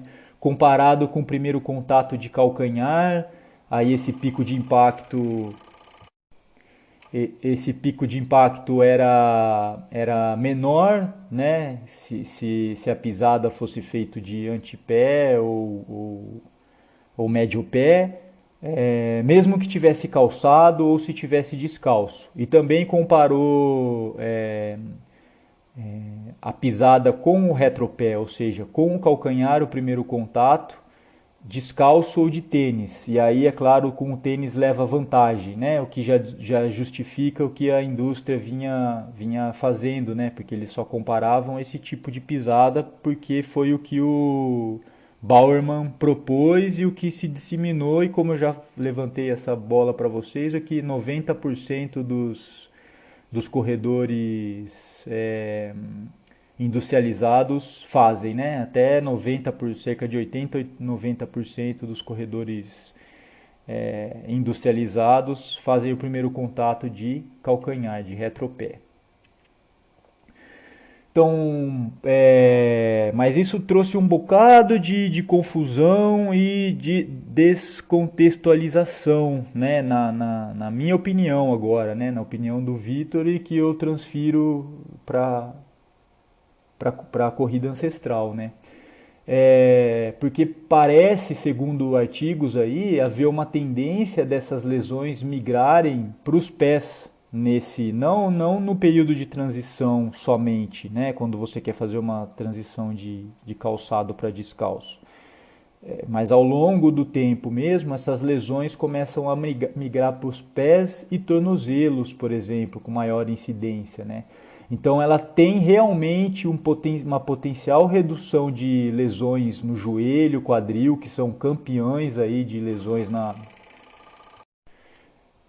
são campeões de lesão da corrida industrializada, joelho e quadril. Então uma corrida minimalista, né, nesse sentido, parece promover uma diminuição, né, porém uma transferência para lesões de pé, tornozelo. Né. Esse foi segundo um artigo que é considerado um artigo importante, que foi de 2015, né, do grupo da Irene Davis, que acompanhou, se eu não me engano, por um ano, né, dois grupos, né, de pessoas supostamente habitualmente descalços e calçados. Porém, acho que tem uma coisa importantíssima nesse artigo que para mim já perde um pouquinho da credibilidade, é que o volume de corrida semanal, né, ou total, do grupo descalço foi substancialmente menor, o volume de corrida. Então, como é que você vai comparar dois grupos se um corre muito mais do que o outro, né? E é claro, né? Isso falando ao longo do tempo. Imagina os perigos da transição propriamente dita, né? Porque a gente está falando de pessoas despreparadas, né? Pessoas fracas do ponto de vista que usou esse tipo de, né? A gente usa, a nossa sociedade, eu não estou me tirando fora dessa, né? A nossa sociedade é calçada desde praticamente do nascimento, né? E não é só o calçado que mobiliza a gente, é a nossa própria cultura, né? De ter, olha em volta aí de onde vocês estão, tudo 100% controlado, né? Tudo simétrico. A gente não tem zero desafios, né? Para a gente se preparar no dia a dia. Por isso que a gente precisa ir para academia, a gente precisa fazer exercício, porque a nossa vida sinestésica normal do dia a dia é pobre de dar dó, né? Então a gente tem que entender que nós somos humanos de cativeiro, essa é uma realidade, né? E mais uma vez aparecem soluções paliativas, né? Como espaçador de gel de dedos, né? Uma coisa totalmente passiva, não sei se você já viu isso, né? Porque agora observaram que os pés de caçadores-coletores, de povos tradicionais, os dedos são mais espaçados. E aí o cara vai lá e bota um espaçadorzinho de gel entre os dedos para ficar com o dedo mais espaçado também, achando que isso vai ser ou seja, uma coisa totalmente passiva, né? E acha que isso vai ter um incremento na funcionalidade dos pés, né? Ou um exercicinho de puxar toalha, você vai lá, senta numa cadeira, né, com o ar-condicionado ligado e fica fazendo exercicinho com o pé, conta até 15 de puxar a toalhinha para fortalecer a musculatura do pé, né? Então é um recorte em cima de outro recorte, né? Uma compatibilidade gerando outra incompatibilidade, ignorando mais uma vez o contexto, né? Por exemplo, quando eu comecei a fazer as sandálias, né, e para mim, né, e aí amigos começaram a pedir, de repente eu estava recebendo um pedido pela internet, eu fazia o forro de juta, né, aquele tecido mais rústico que é normalmente de sacas, né, saca de café, saca de batata. Eu usava aquilo de forro para mim, né, porque dá uma boa aderência, né? Mesmo se o pé molha, né? Se atravessa rio, alguma coisa assim. E era isso que eu usava. E aí eu mandava para as pessoas assim, né? E algumas pessoas, poucas, mas algumas pessoas relataram que, desculpa, mas eu não, né? Que você me sugere? Eu não consegui usar porque esse forro machuca muito a sola do meu pé. Então veja bem, como, né, eu falava isso, eu explicava isso para a pessoa com carinho, com cuidado, tudo, né, mas como que você quer fazer uma transição, você tem um desejo de correr descalço, fazer prova de 10 quilômetros descalço para tirar foto e aparecer no seu status, meu, se você não tem nem a pelezinha da sola do pé suficiente para pisar numa juta, ou numa grama, ou numa terra, ou numa pedrinha, né?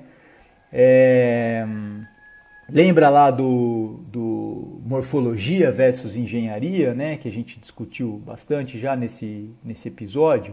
Então o calçado, mesmo que minimalista, ele só vai funcionar de verdade, uma sandália, alguma coisa, se o seu pé e o conjunto total, né, incluindo os seus ossos, articulações, equilíbrio, leitura do terreno pelo feedback proprioceptivo, né, e isso nenhum suporte de silicone, exercício isolado para os pés, equilíbrio em cama elástica no ambiente controlado com ar-condicionado vai te dar, né?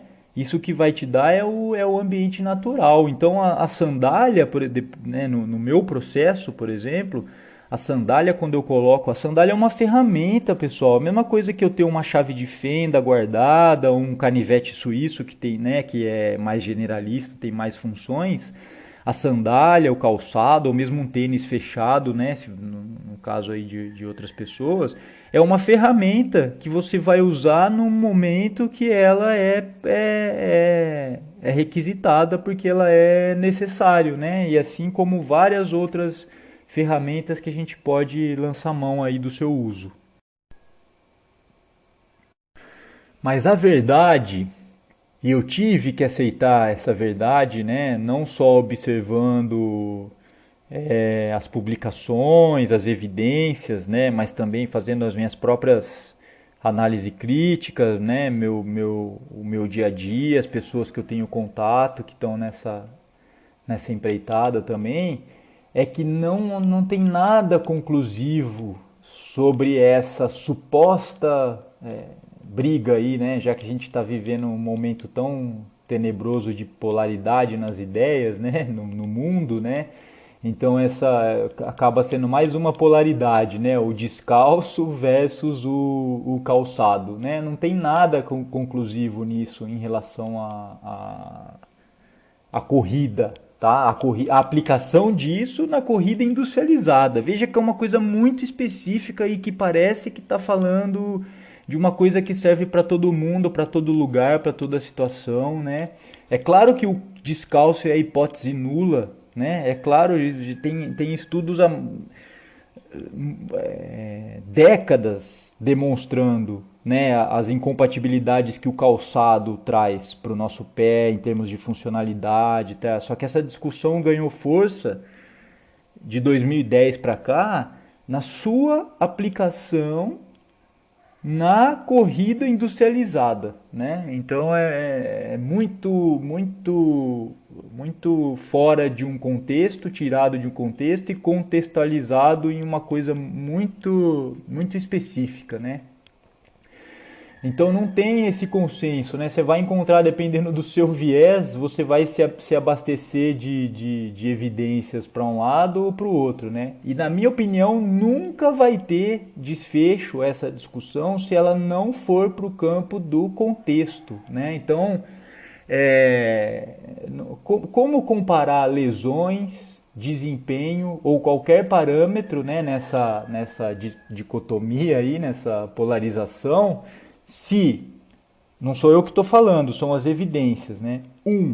Não há consenso na literatura de o que seria um corredor habitualmente descalço, né? Então você veja que todos os artigos que vem com esse assunto, né, que fez um estudo, eu comparei dois grupos, tal, eles colocam, eu comparei calçados com habitualmente descalços, mas que habitualmente descalços, né? Será que Vitor, que desde 2013 não uso mais calçado, enfim, mas eu sou um ocidental dentro do estilo de vida sedentário, enfim, capitalista, né, industrializado. Será que eu sou um modelo, né? E mesmo quando ou outras pessoas, né, que fizeram, eu fiz uma transição de 1 ano e já corro há 3 anos de Five Fingers, enfim, corro já a prova de 10 quilômetros. Isso é um sujeito que pode ser caracterizado, né?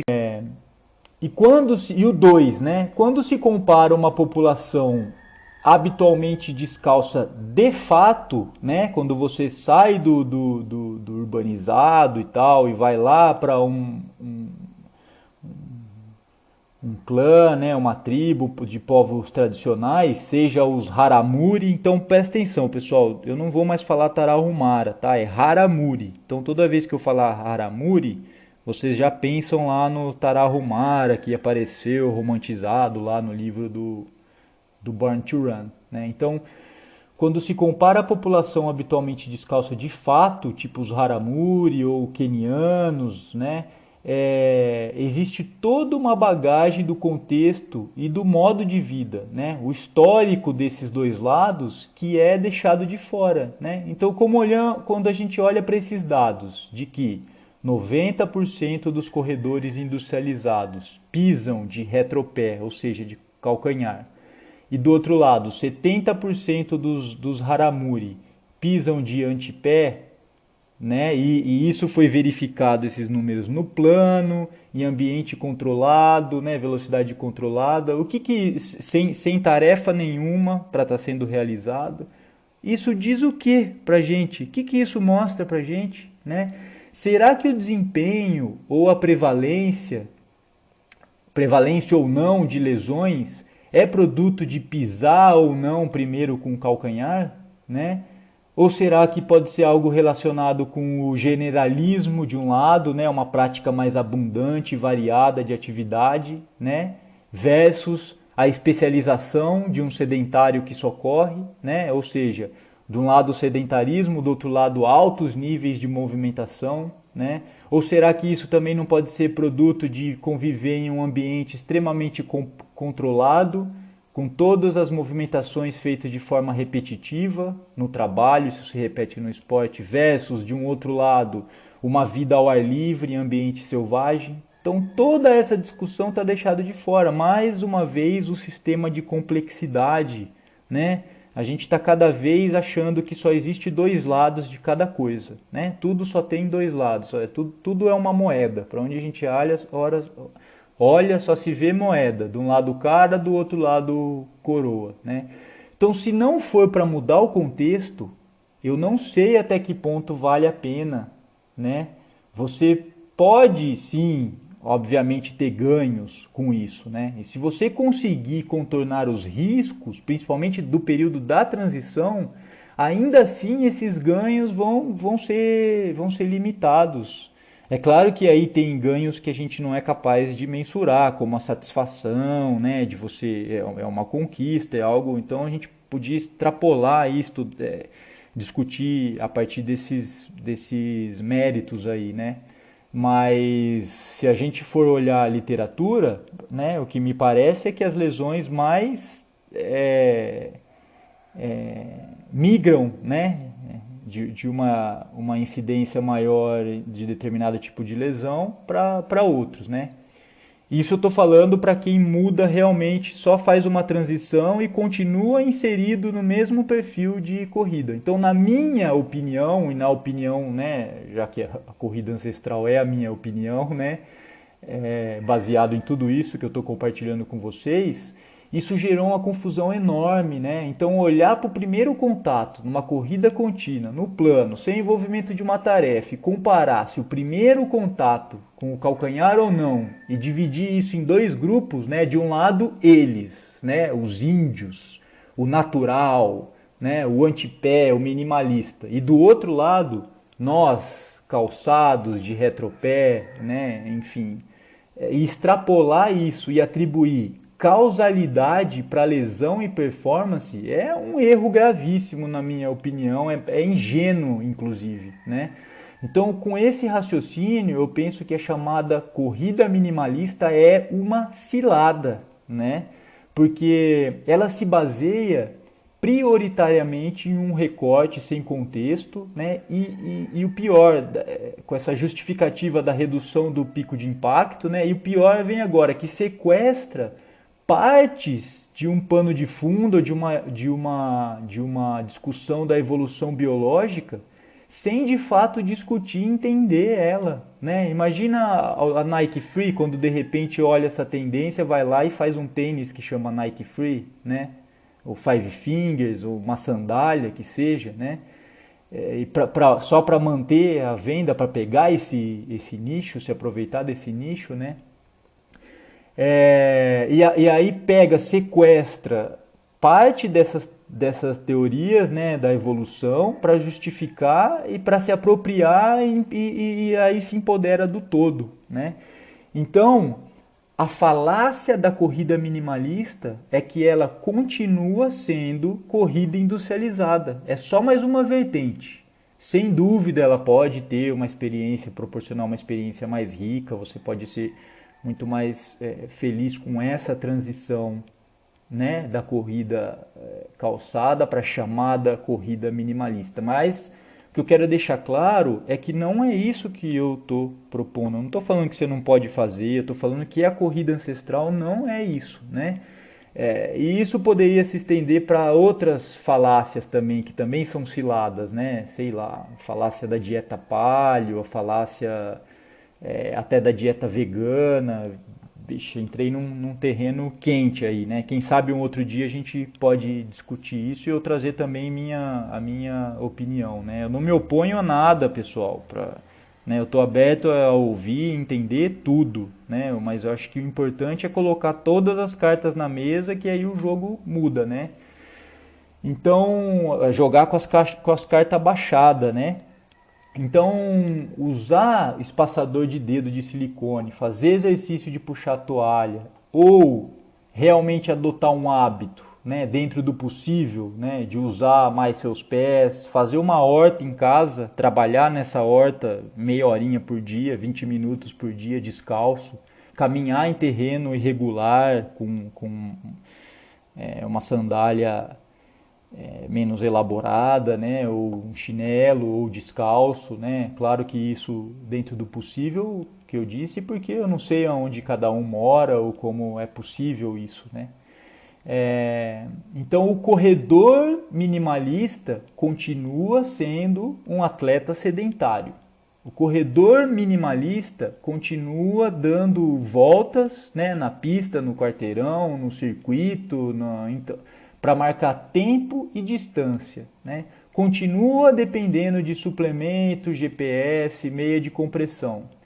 Corre de sandália, de meia de compressão e toma Herbalife, faz musculação e treina para uma corrida e usa o argumento evolutivo, pô, e ainda cita os Haramuri como justificativa.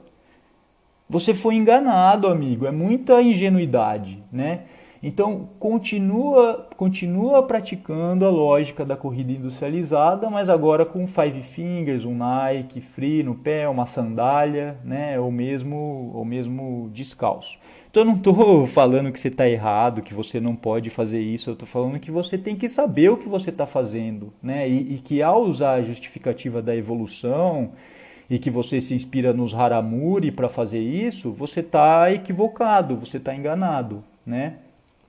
Aliás, já que eu falei aqui de Haramuri, no próximo episódio eu vou falar bastante disso, então eu vou deixar uma liçãozinha de casa aí, se você tiver afim de participar. Eu sugiro que você assista o documentário Lorena, que tem no Netflix, né, de uma Haramuri, né?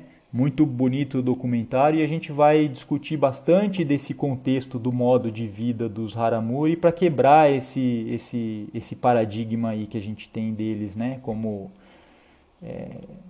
corredores do jeito que a gente quer que eles sejam vistos. Então, vamos fazer um exercicinho agora aqui, imaginar um quadro, né? Para a gente caracterizar em duas colunas, né? Então uma coluna do que é a corrida industrializada e na outra coluna a corrida ancestral. Mas é claro, né? Você precisa imaginar que entre essas duas existe graduação, as graduações, como se fosse um degradê, né? Que vai migrando de uma para outra e que é impossível a gente caracterizar um limiar exato, onde deixa de ser uma e começa a ser a outra, certo? Vamos fazer esse exercício. Isso vai te ajudar a visualizar que a corrida minimalista continua na coluna da corrida industrializada. Então vamos lá, ó. Do lado da corrida industrializada. Ela é uma prática simétrica, linear, contínua, né? Já a corrida ancestral, possui ela é assimétrica, né? Não linear, descontínua, né?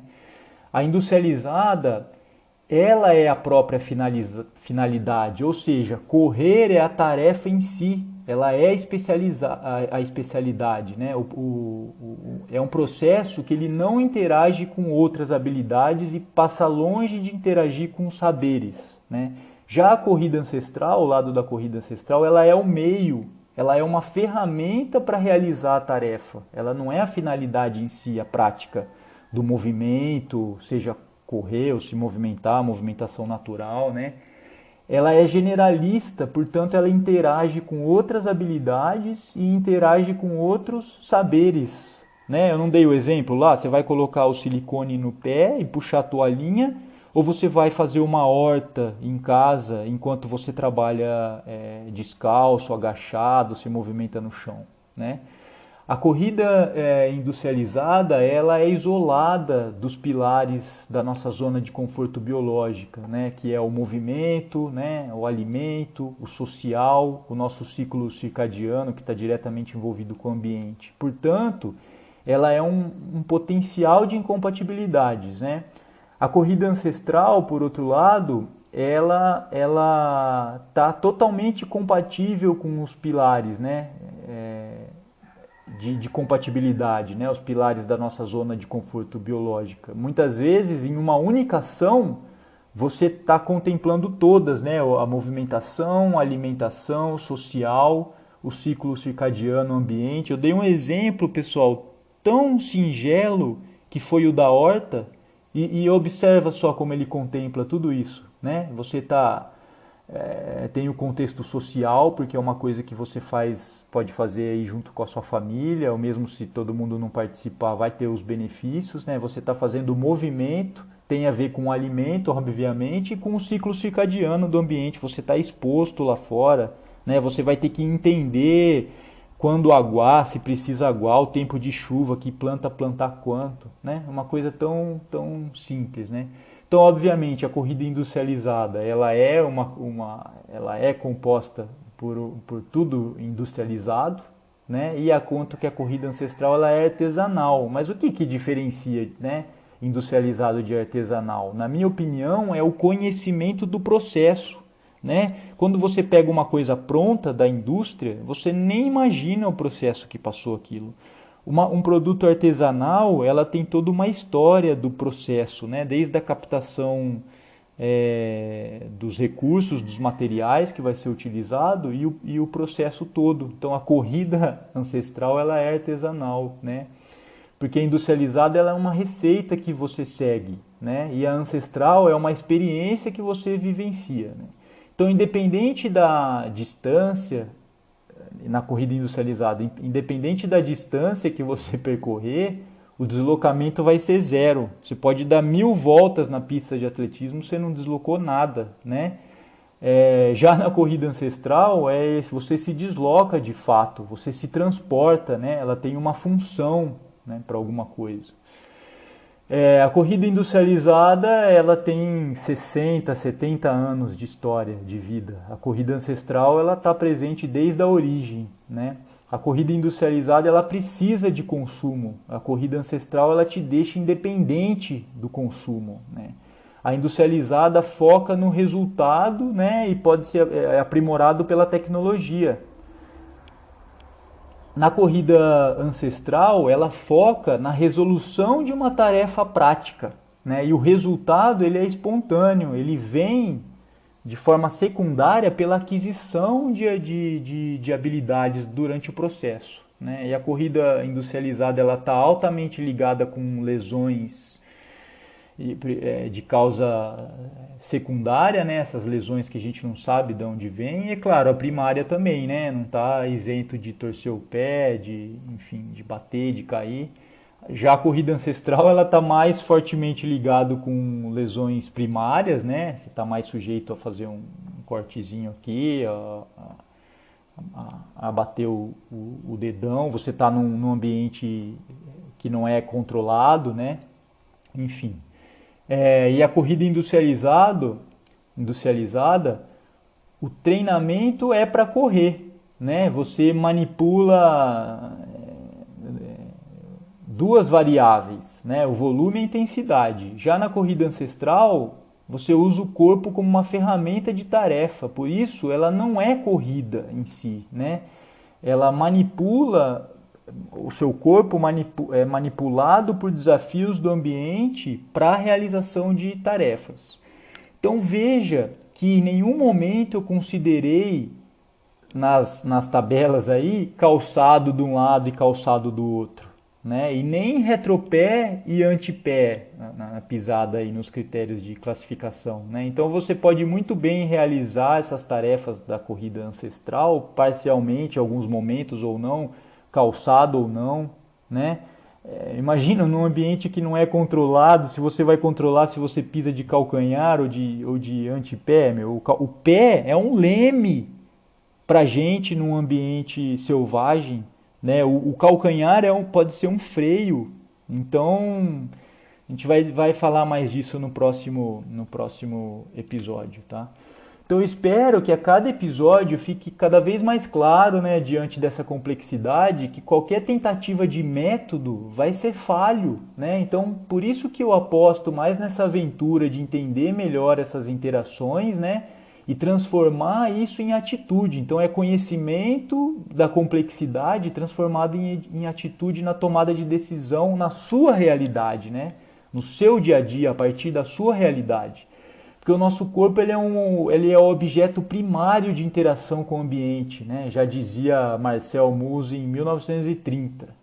Até que ponto vale a pena a gente ter intermediários tecnológicos, né? entre você e o ambiente? Então, pensa na qualidade dessa integração e no impacto de conexões da movimentação com a socialização, com a alimentação, com o meio ambiente, com o ciclo circadiano, né? Imagina o simples fato de você não utilizar o carrinho de bebê, o carrinho, né, para carregar o filho, desde o nascimento da criança até o seu desenvolvimento motor, por exemplo. Né? Pense na amplitude, né, do fato de você substituir a sua mala de rodinha de viagem por uma mochila mais robusta. E aí vamos ter um episódio só para falar desse tipo de exemplo mais para frente, né?